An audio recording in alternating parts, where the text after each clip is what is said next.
Mark. You're listening to the Ignite the Frame podcast. Hey, Steph. Hey. How's it going? Good.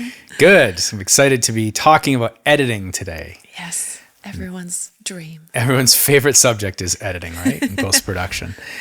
So you work as a post-production supervisor. So you supervise editors. You've edited for many years yourself. So I think you're well qualified to talk about this topic and give us some inside information. Let's start off just by maybe sort of thinking about what does an editor bring to a project? Can you just kind of give, for those that aren't as familiar, because it can be a bit of a mysterious thing. Mm-hmm. People aren't often sitting and watching an editor work, other than sort of putting everything together. When you know, in the video production process, what is an editor actually doing? What do they bring to the process? So I think something, especially let's say we're working with an agency or a big marketing company where there's a lot of cooks in the kitchen, there's some sort of level of understanding that people have, and maybe industry words that they're using. So the editor is kind of like that first audience member that you're kind of testing out the messaging. Does the messaging make sense to just an outlier, or, you know, depending on who your audience is.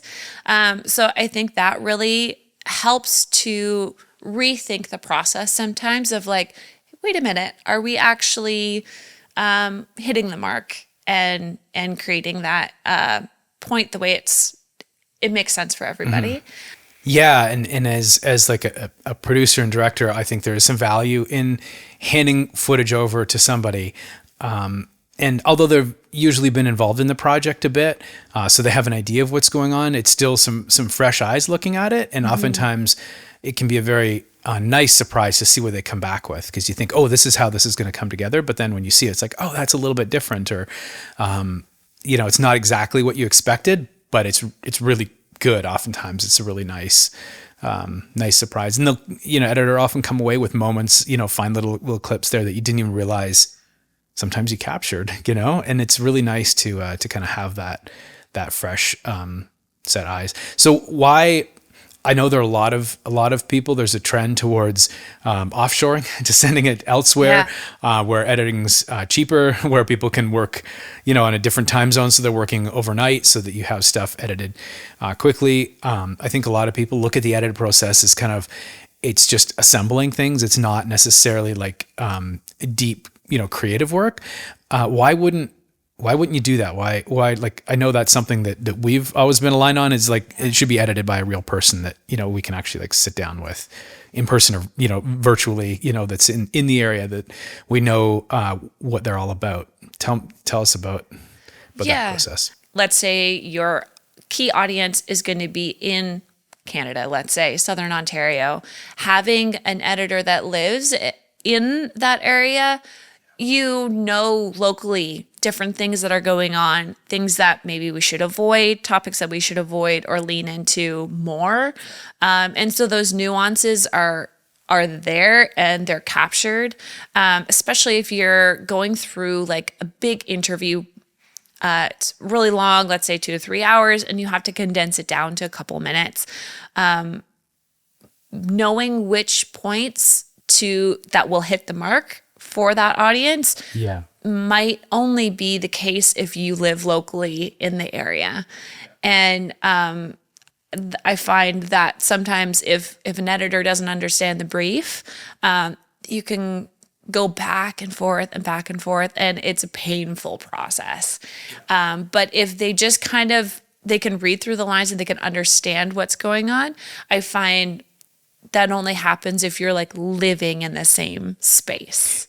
Yes, definitely. And I think that open communication and ability to sit and work with your editor, you know, I like it when there's a review of a project and we can actually have editor and client and, you know, creative team, whatever that looks like for the particular project, in the room at the same time. I think in the end it gives a better product, but it also just makes the process less painful because there's less emails, especially, you know, when you're discussing options on an edit or something like that. it can be a lot faster to be in the room with someone talking rather than, sending an email. What about this? And then they say, no, what about that? It's not going to work like that. And, you can have these back and forth conversations that just get really tedious and waste a lot of time and don't produce the best creative results.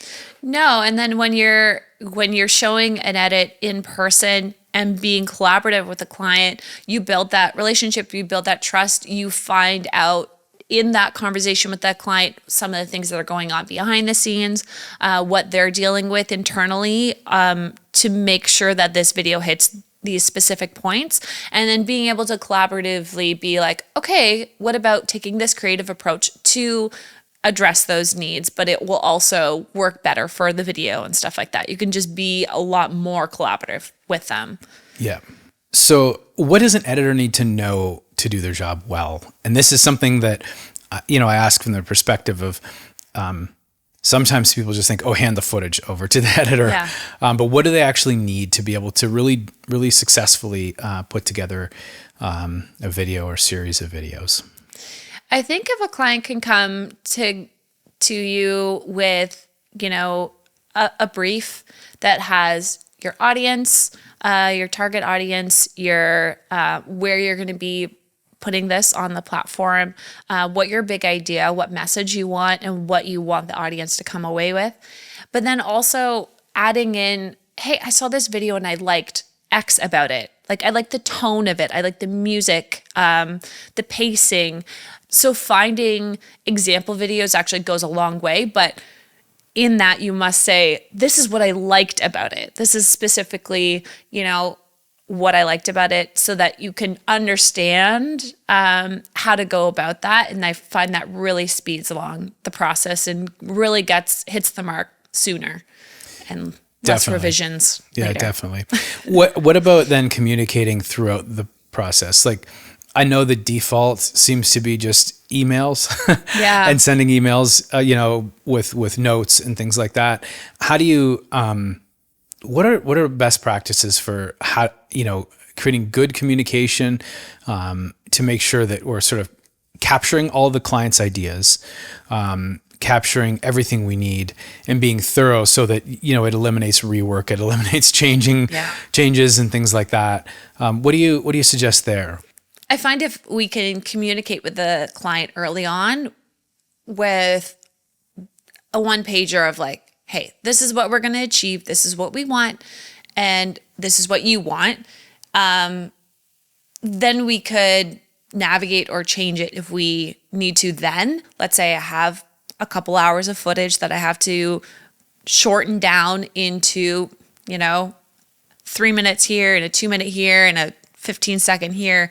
I already know their key objectives and what they want out of this. I already know what audience they're trying to pull. So I can, as I'm going through it, highlight those sections and say, this is actually what they want. This stuff is good over here, but that's not relevant to the big idea, to their goals. Yeah.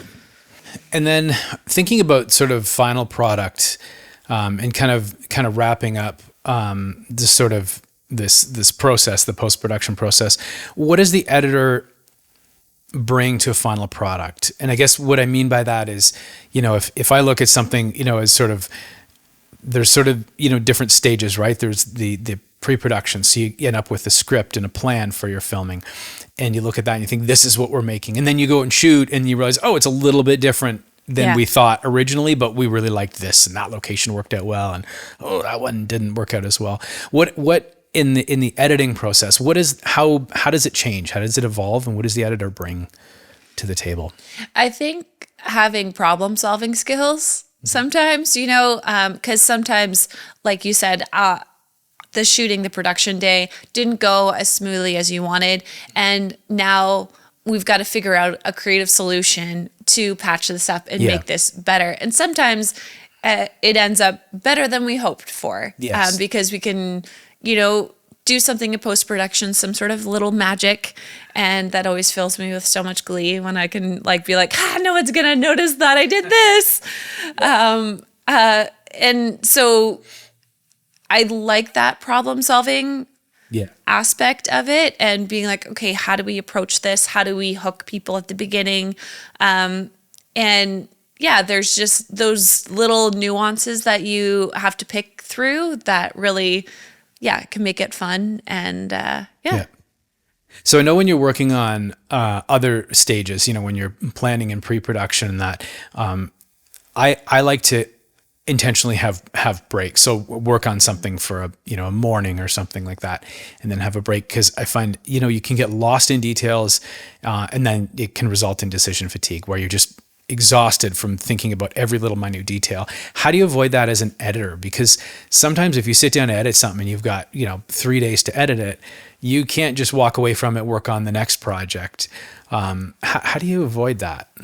Yeah, and even switching projects can then, I find it takes a little bit for when you're editing a project. It takes like a half hour to like really dive deep into the edit, and then what I call the editing hole. And you just kind of get lost in it, and you can actually get some progress going. But even there's different stages to editing where you're just looking through the footage and you're just like starting to understand the project a bit more, because you can have a brief with a director or a producer and kind of know what they're going for, but you don't really have any questions yet. And then you really dive deep into it and you're like, oh, okay. And you just are sorting it out in your mind as you're going through it. And in that process, there is like the questioning of like, is this good or that good? But you kind of just let it take in. It's when you're starting to put it together that can be a lot of questions and little micro decisions that you're making. Yeah. And then that brief is going to be your savior, because you're looking back at it all the time, trying to realign yourself, because you can get off track, especially when you're going through interview content. People have gold here, but it's not relevant to the goal. So being able to realign yourself back again and take a deep breath and be like, okay, wait, you got to take a step back sometimes. Yeah. Otherwise you can go down a path and be like, this is a good video, but it's not hitting the mark. Yeah. And For sure. then it can be sad when people are like, no, then you got to do it all over again. You're like, why? No. Why don't we edit with all the creative team, with your producer, your director, your client, everyone in the room?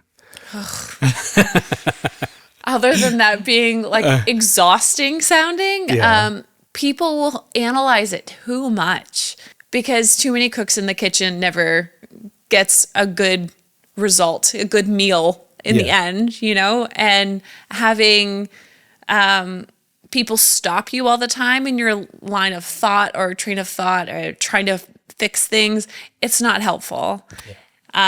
So yeah, it's getting them the end results and saying this is how it's packaged together. Sometimes people who don't do this every day don't understand that, having the interview clips and not having the music and the B-roll and stuff like that, the cutaway shots over top, they don't know how it's going to come together and like, oh, you haven't said this, but no, we're actually going to visually show that instead. Yeah. And that's the power of video, is you don't have to like word vomit on people all the time. You can visually show them things while saying something else, and that can be very powerful.